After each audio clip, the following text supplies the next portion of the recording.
good morning, beautiful people. I'm going to give it a moment for everyone to jump in. And I'm just going to add Caitlin.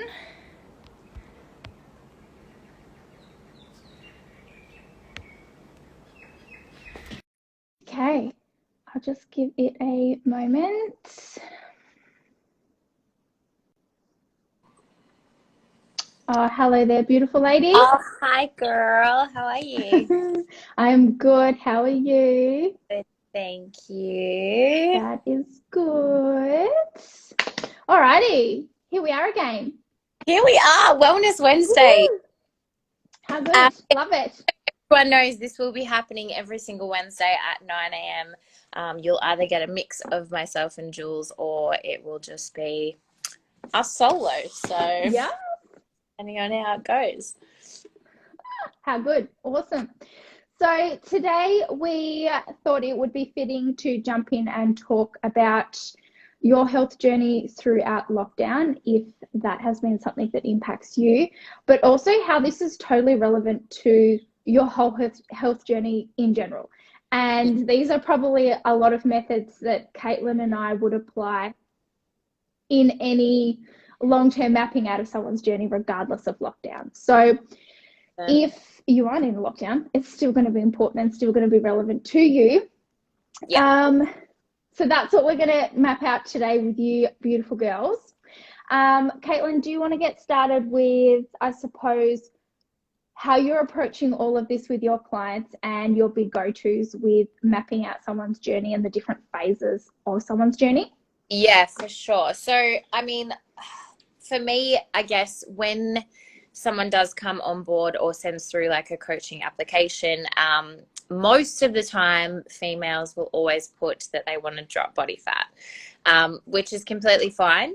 But there are a lot of factors that we obviously need to take into consideration when it comes to dieting phases and things like that. So for my clients, we like to have a heavy focus on, I guess, rebooting health first.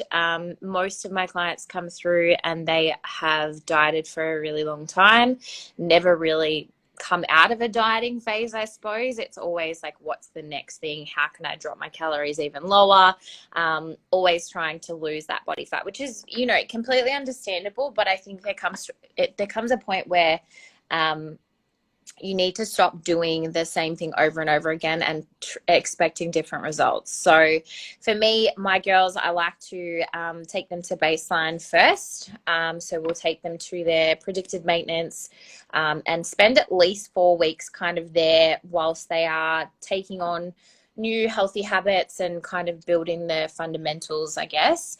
Now in lockdown, it's obviously been a little bit more difficult. A couple of my clients have been in diet phases, and I suppose when we're in a diet phase, so much more comes into play as far as our mental state, how we're emotionally handling things. And lockdown just puts on this additional added stress and external pressure that we just really don't need.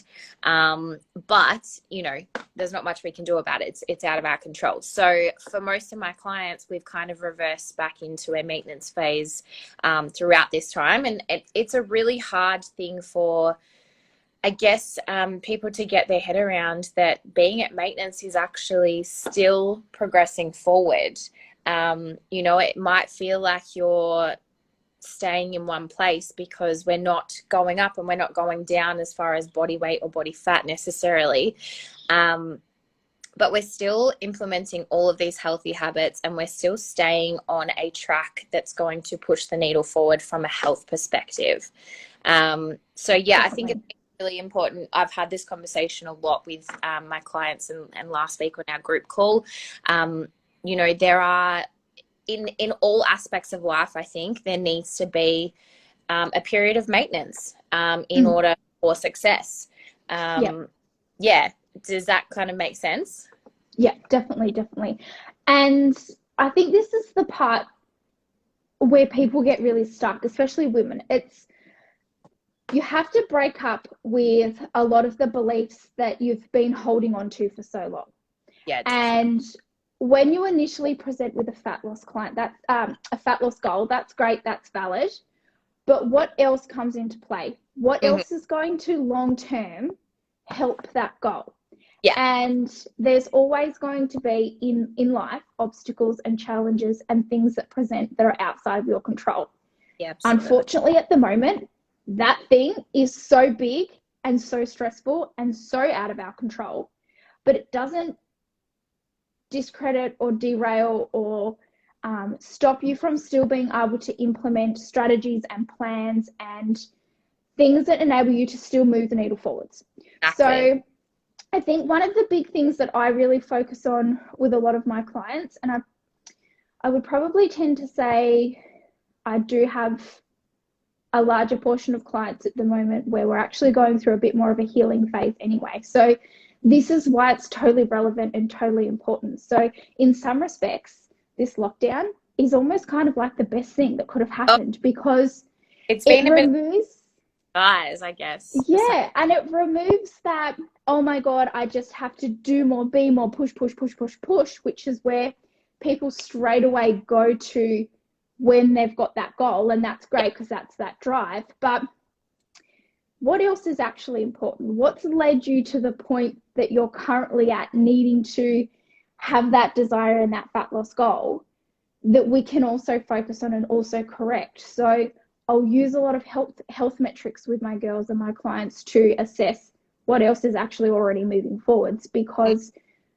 they're still valid. Give credit to those wins because they're so important. If you're just focusing on I can't do this and I didn't achieve this and I didn't get to this point and all the things that you can't do and can't control and you don't like, Yeah. your energy just continues to go that way.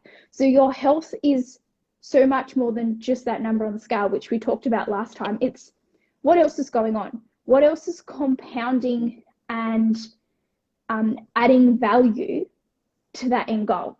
It's Yeah. so much more than just the training and just what you put in your mouth. So Yeah. much more.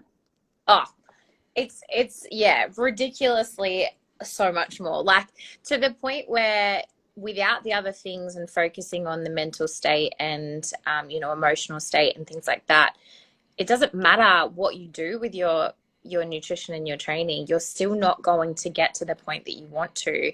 And Yeah. so many of my girls, come to me with scale weight or scale issues, relationship with body, relationship with self, relationship with food, problems. And these are the things that we need to work on first, because Yeah.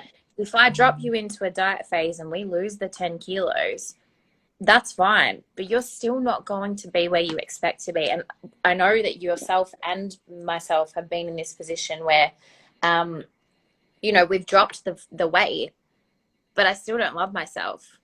And it doesn't matter if I'm 10 kilos lighter or 10 kilos heavier. I need to work on that first. Yeah. Because, I can put in the work and I can drop the weight, but I'll still be not where I need to be in order to actually enjoy that. And I think that Yeah. comes to, enjoying every single process of this journey, because it is a journey. And Yeah. sometimes I think, yes, okay, the end goal is to drop body fat and to be in a certain position, but we need to go into a different phase prior to that in order for it to be a success. Yes. I guess we're, onboarding our clients into more of a maintenance phase and, learning about their body, learning about where they're at, and kind of healing the process that they've already been on in order to get to that point where they're seeking help from us as well. Definitely. So let's break down what those phases of the journey look like so people can understand, I suppose, what we're thinking about from a coaching point of view to enable people to move the needle forward long term, because we Yeah. don't just care about the first 10 weeks or the first 12 weeks or whatever it is. It's Yeah. longer term that really matters. So we keep talking about this maintenance phase. This maintenance phase is more about sustaining certain aspects of your current body composition, let's say, but focusing on other components possibly of your health. So Yeah. when we say maintenance and we have like growth, maintenance, fat loss, we're really kind of just referring to body composition in itself. Yeah. But outside of that body composition bubble, and your body fat and your lean mass, there's all of these other factors that we're equating in. So yes, we might be sustaining levels of strength and sustaining body composition at a certain level of calories, which is still incredibly important because we don't want this yo-yo up, down, up, down. It's important to be able to maintain. There's other facets within that we're focusing on. So this might be internal dialogue. It might be mental emotional stress. It might be restoring period issues. It might be looking at blood chemistry or something like that. There's other things within that maintenance phase that are still super, super freaking important so that we can move you into the next phase, whether that becomes a fat loss phase or whether that becomes a growth phase. So more of a calorie surplus to enable you to build muscle. If we went into that phase too early, you might just start putting on fat because we haven't stuck you at maintenance for long enough. If you weren't training in an effective manner, you might grow and build in body fat instead of lean mass. So it's not necessarily going to be helpful to the goal. And then you've got the opposite. If we then shifted you into a fat loss phase, then we want to ensure that you're losing body fat on a reasonable amount of calories. So this is where we're assessing diet history, diabolic eating, under eating, those sorts of things. And that's why we might put you at that maintenance phase, because have you come from a chronically under eating position? Well, maybe putting you in a calorie deficit to start with is actually not going to be the best approach. And maybe that would be negligent of us. I will straight out tell girls, no, I'm not doing that. It's negligent. Yeah. So it's assessing those. Already eating at a low calorie, you know, like if you're only eating 1,400 calories, where are we supposed to go from there? Do you know what I mean? Only way is up for me. Yes. Because as a coach, I'm not going to drop your calories lower than that. No. Yeah, like there's so much that comes into play with that, and eating more can be super scary for some people because you know, it feels like it's going to do the opposite of what they want. However, again, going back to that point, if you're going to continue to keep doing the same thing over and over and over again and expecting a different result, it's craziness. It's absolute craziness. Like, and I say this to people all the time, like, what if you could eat more and you're still in the same position that you were eating less? Does that make sense? Wouldn't it be a win in itself? Surely. Yeah. Like, absolutely. Food, right? And not go backwards. Especially if it's going to help you kind of heal that past history of under eating consistently and being scared of food. Mm-hmm. And what do people come to you and say? They say, I'm a foodie. I love food. I love this. I love that. Okay, cool. Let's implement all of that. Let's create a strategy that allows you to still love food, eat more food, and sustain your current body composition. Or with time and with strategy. And it takes time. Man. We can move the needle forwards and this is the way I explain it to my clients. I'm like, we're going to keep adding layers. We can't start you down on the bottom foundation and then jump you to, you know, penthouse straight away. It doesn't work like that. Correct. We need to move through each layer. We need to stack habits. We need to look at what else is influencing the body composition goal outside of just adding food and adding more training, because it's not necessarily going to be the thing that moves the needle forward if you've still got anxieties and triggers around food and you're still going to the gym to burn calories. So I probe so many questions with my girls. Like, one of my girls asked me the other day, can she start running? And I never prescribe cardio. Neither. And I said, I don't have a problem with you going for a leisurely Sunday run if you would like to and you're going to get enjoyment from it. But I asked why. I'm not questioning, you know, I'm happy for her to do it. That's totally fine. If she's going to enjoy it, great. But I was making sure I didn't get the answer to burn more calories, or because I felt guilty because I ate something, or because I don't feel like I'm expending enough energy, or because I want to get to my fat loss goal quicker. Had they been the answers, I would have been like, cool, let's break this down. And I would have asked 40,000 more questions. It's the intention behind people's choices that are important. And a lot of people are stuck in that. My client for example, literally yesterday said the exact same thing to me. But the reason was, in her head, unless her heart rate is up super high, unless she's sweating a whole lot, she's not doing enough. And I just had to keep saying to her, babe, sometimes less is more. You know, we don't need to be absolutely slogging ourselves. And I think that's such a old narrative, that we need to be eating less food and flogging our bodies in order for us to get anywhere. So when, you know, comes to you with that in their head, and we say, I want you to start eating a lot more, and that number is, say, 2,000 calories, for you and I, that's not a high number, but for them, that's like 500, 600, 700 calories more a day than what they're normally eating, and that's fucking scary. Automatically they're like, I'm going to put on fat. My goal is fat loss. You're telling me to eat more. It seems counterintuitive.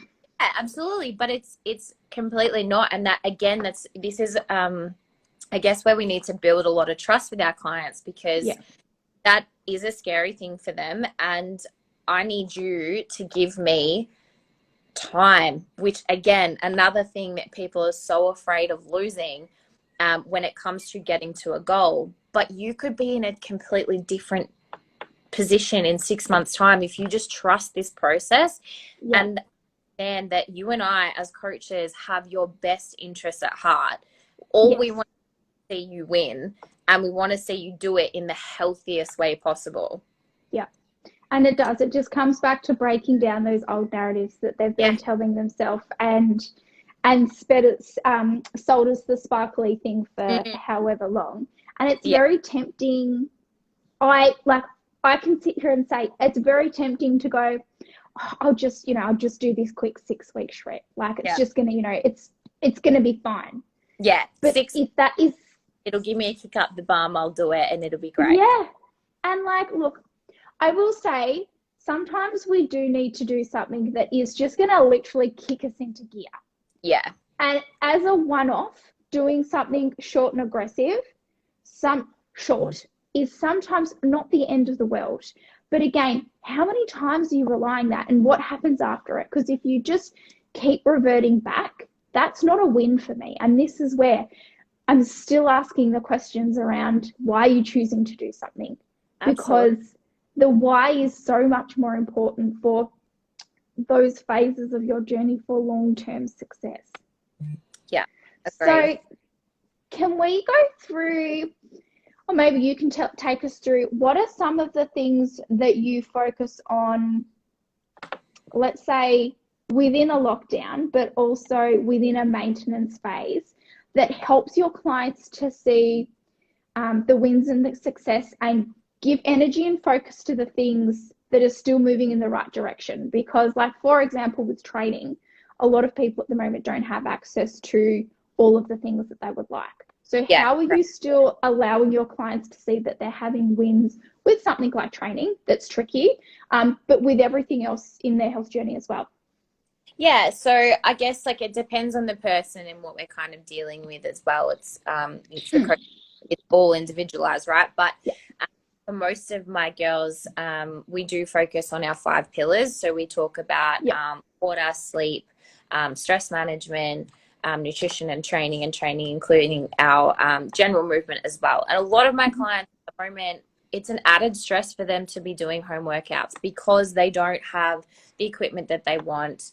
It's not the way they want to be training. And honestly, at this point, as a coach, I'm like, that's fine. Don't do it then. If it becomes a chore, it's not something that we want to be doing.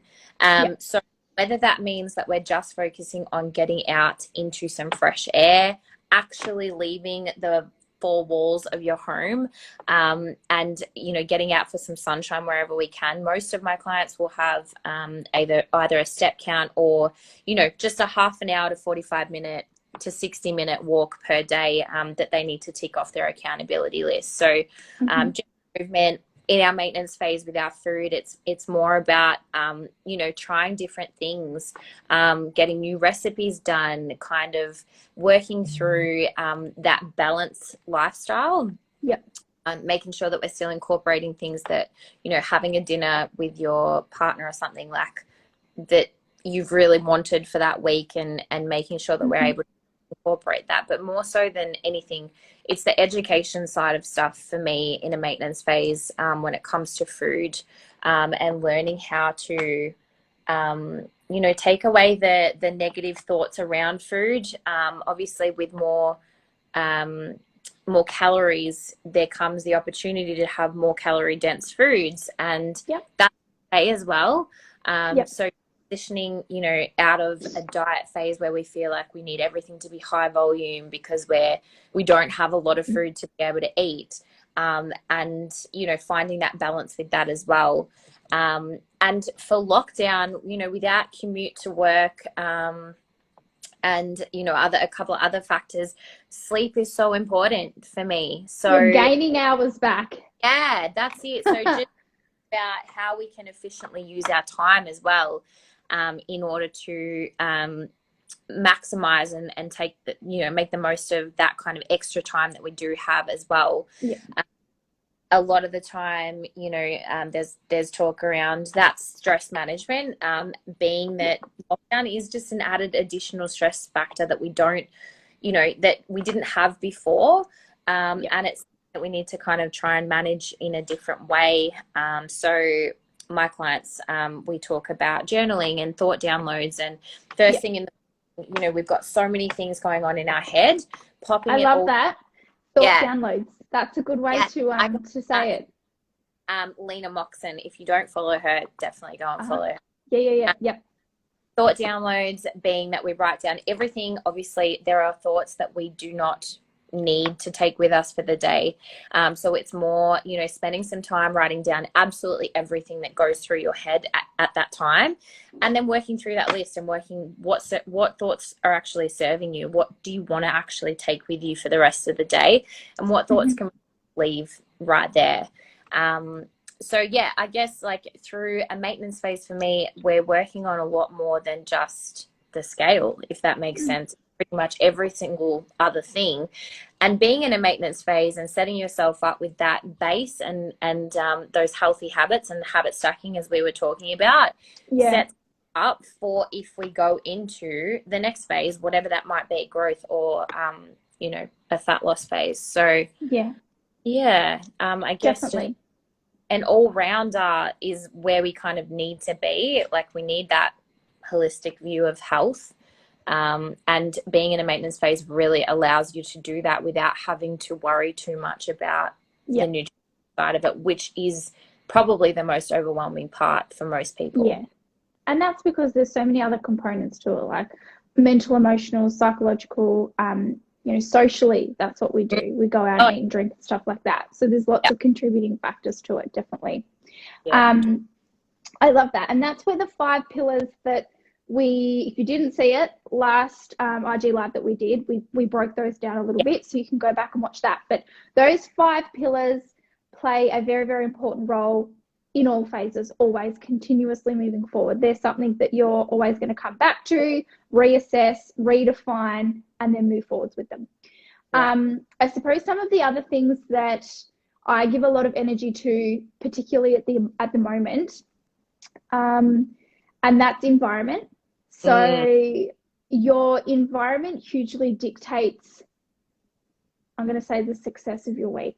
And that success isn't just simply about training and nutrition. It's so much more than that. So I literally have not watched the news since March last year, because that's your environment, and I really could not be asked with it. Like, it's especially with everything that's going on in the world.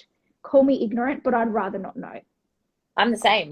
Yeah. I still am very informed through my own sources, but I choose not to follow along those things. Right. Your environment is who you spend time with. I know that we all have our closest gal pals, but what are the conversations you're having with those people? What do they look like? What do they sound like? How do you feel after them? Are there certain people you need not have conversations with right now? I have people like that in my life. I choose specifically to avoid certain conversations with them for my own mental health, because there's so many difference of opinions at the moment. And that's not just in COVID, but that's also when the world opens up and we're back to normality. who are you spending your time with on your health journey? Like I actually I've had a bunch of people message me about lockdown and COVID and vaccines and everything like that, given that I'm pregnant, and people want to know my stance on it. And I have one, but my Yeah. opinion shouldn't sway other people. So I said to someone the other night, like it comes back to who's in my environment. Yeah. My environment is super aligned with my morals, my beliefs, and what's important to me specifically. And I've made a very, very conscious effort of removing people, things, environments that don't support that. And this is for and that's everything. of self-care, it's not Absolutely. protect your energy. Exactly. Like your energy is so sacred, particularly in a time like now. So if you are feeling super fucking overwhelmed, that is okay. How you feel right now is totally valid, Very but valid. recognize you are in control Yes. of your environment. You make the choices. Nobody else, you do. Exactly. If something becomes diabolic or stressful, or there's an energy that you don't like, you either need to put on your big girl pants and address it and learn how to be assertive, or remove yourself entirely. Correct. You're not always going to be able to remove yourself there and then. No. So you need to learn how to address those things. And these are conversations I have a lot, because then around that, your internal dialogue for the rest of the day, the rest of the week, the rest of the month, the rest of the year is going to follow suit. 100%. And I pick up all my girls' language on this. Their check-in forms come through. I'm like, there is so much resistance. Yes, language. I'm like, why are you talking to yourself like that? No. You need to fix your environment, fix your internal dialogue. It's not going to happen overnight. No. This is like all your neural rewiring, which is a whole nother conversation, but it's super, super important to look at your environment and make it an environment that helps your goals. As simple as training. If you want to train in the morning and you've been saying for the last 3 nights, I'm going to train in the morning, and it doesn't happen, get your fucking gym shoes out, pack your gym bag, put your clothes there, get your protein shake ready, have your coffee ready, whatever it is in your environment. Yeah. So they can be huge or small. Yeah. I've definitely been having this conversation around language and taking ownership of your actions as well. Yeah. Which I think is super important. It's very easy at the moment to sit back and say, well, there's just so much happening, and I can't do it. Yeah. But at the same time, if you want to be somewhere, you have to make those changes. You have to take the action steps to get there. Yeah. There's always going to be a reason for us not to. Always. Yeah. Absolutely. There's never going to be the perfect time. Don't ever sit back and think, now's just not the right time. Maybe in 6 months' time it'll be better. With self, like no one thought this year was going to be like this. So the more we sit back and think, maybe next month, that time is going to go anyway. So let's start making some fucking steps, taking some steps to get to where we want to go, and take responsibility for your actions. And it all comes down to that language, hopefully this week I'll get 3 sessions in. What do you mean hopefully? No, because if we hope, it's not going to fucking happen. You need to actually, and internally, our dialogue, our language, when we put it out there, I'm going to do 3 sessions this week. There's no back plan there, so you are accountable to yourself and to whoever else you've said it to actually take the steps to get that done as well. So that's definitely something that we've been working through, over the last couple of weeks with check-in, stuff like that. One of my questions is, what could you improve for next week? And it's about being definite about what you actually want to achieve, and showing up for yourself and doing it, making it happen. If that's something you want to do it. If it's not something you want to do and you just feel like you should be doing it, then of course you're probably not going to get to that point, or it's going to be a chore. So we're less likely to do it. So, and that's where it comes back to having true alignment with what you want. Do you want your fat loss goals because they're really important to you? And this is in any goal. Or do you want it because you feel like that's how you should look because of some weird reason that, you know, external pressure that you've put on yourself? Yeah. If you're in true alignment, you do the Yeah. fucking work. You just do it. Yeah. If it's not truly aligned with what you want, there's going to be resistance, which is probably another really great alive for us to do, to talk about language and resistance and all of that, because it's so relevant. But yeah, that's a whole nother topic in itself, isn't it? Topic we can get onto. Yeah, awesome. Okay, so if we just like do a little recap of what we've been through today, just to help you girls to finish things off. So the phases of your journey are super important. In some respects, you almost have to earn the right to diet or earn the right to move to the next stage. So maintenance is fine. Maintenance is still growth in many other facets. It's how you look at it. It's your approach to it. Are you focusing on your internal dialogue? Are you focusing on your habits and stacking habits and then becoming compounding? So don't just worry that it's pointless, because it's totally not. That's your mindset. It comes back to your internal dialogue. It all loops back. This is one of the most important phases that we have. Oh, I grew the most through my maintenance phases. Yeah. In many facets. And it's uncomfortable. And, you know, it really does test you. But trying to get comfortable in the uncomfortable is where the growth happens. Oh, yeah, baby. Oh, yeah. Definitely. Definitely. So look at your stages, map it out long term. Know how this stage of your journey is going to help you long term. Come back to your 5 pillars to health. They're always super important, and they're going to shift. The things within those, the metrics and the parameters, they're going to change slightly, and that's okay. And they should change. They should definitely change. So if you missed it, go back and watch our last live. And then your environment and your internal dialogue, be kind to yourself. If you need to have a day of chilling the fuck out and doing nothing, that's okay. That's so fine. It's so fun. Yes. I did it over the weekend, and it was the best thing I could have done, because Monday I was like, yep, good to go. Yeah. I'm back refreshed. Totally fine. Yeah, absolutely. Yep. And then in saying that, sorry, you go. And your language, show up for yourself. Yes. Be in alignment with what's important to you, because then you will hold true to your own integrity and your own self-value, your own morals. Love that. Yep. If anyone has any questions or gets stuck with anything, or just needs a little bit of tough love or extra support during this time, please message us. Please message. And then if you have any suggestions for lives coming up, please send us a message. We'll put a question box up on Powerhouse's story Monday again. So submit those, and we will keep this content as relevant as we can. And then I think we'll map out one around language as well, because I think that's a good point for everyone. Yeah, perfect. Cool. Well, awesome. Guys, happy Wednesday. We will see you again next week. Yes, we will. Thanks, guys. Bye.